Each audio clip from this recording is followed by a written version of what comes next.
Now to Gershon Basket in Jerusalem, and he is the Middle East director for the International Communities Organization, former hostage negotiator. So 200 plus hostages still being held captive.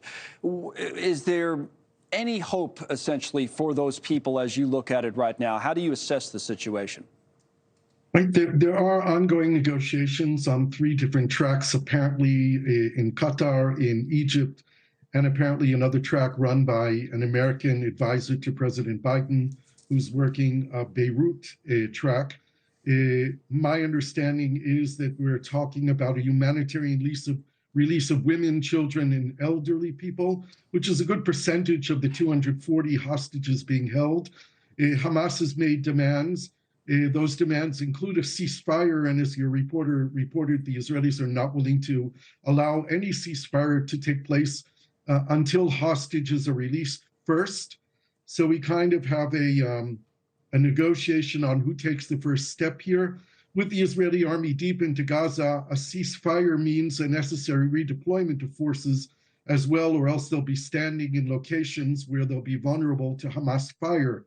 There's no expectation that if there is a ceasefire that Hamas would honor the ceasefire.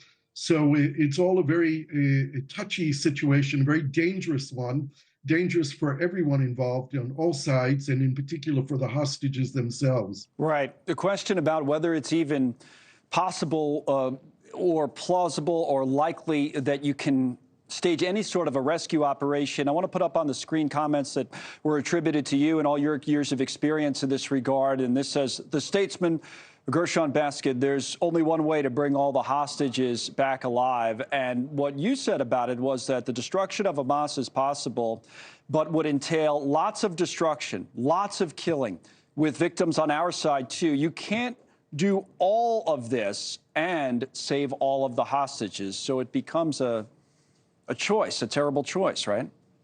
That's right. I don't know when I said that, but it's still relevant. While at the beginning of the war, the primary mission of Israel was to destroy Hamas's ability to govern and threaten Israel, with increasing public pressure around the hostage issue, the Israeli government has announced that the 2 priorities of equal standing are the rescuing of the hostages and the demolishment of Hamas's ability to govern and harm Israel. These 2 goals are somewhat contradictory, and I still hold they can't be done at the same time. The only way, I think, to bring back all the hostages through a negotiated agreement with Hamas. The Hamas demands are apparently for Israel to release all the prisoners in Israel, which includes 559 people who are serving life sentences for murdering Israelis, and another 130 of the terrorists who were captured in Israel, on October 7th. These numbers are so high that it's unlikely that the Israeli government can accept those terms. And therefore, I think we are looking at the possibility of a humanitarian release of women, children, and elderly. And the rest will be left to rescue attempts by special forces in Israel, who did manage to save 1 hostage so far, and they're hoping that they will be able to save others. Now, as you know, we've been covering protests all over the world, including here in the United States, from people who are calling for a ceasefire in this war. There was a news conference earlier in the day today where some of the families of people being held hostage were speaking, and Congressman Dan Golden, who's a Democrat from New York, addressed that issue with the hostages still being held captive. Here's what he said. The fact that there are people advocating for a ceasefire without discussing that the hostages must be returned makes no sense and runs completely counter to our American values, our democratic values, and the values that we export around the world. Does that make sense to you? Is that how you see the issue as well? Or?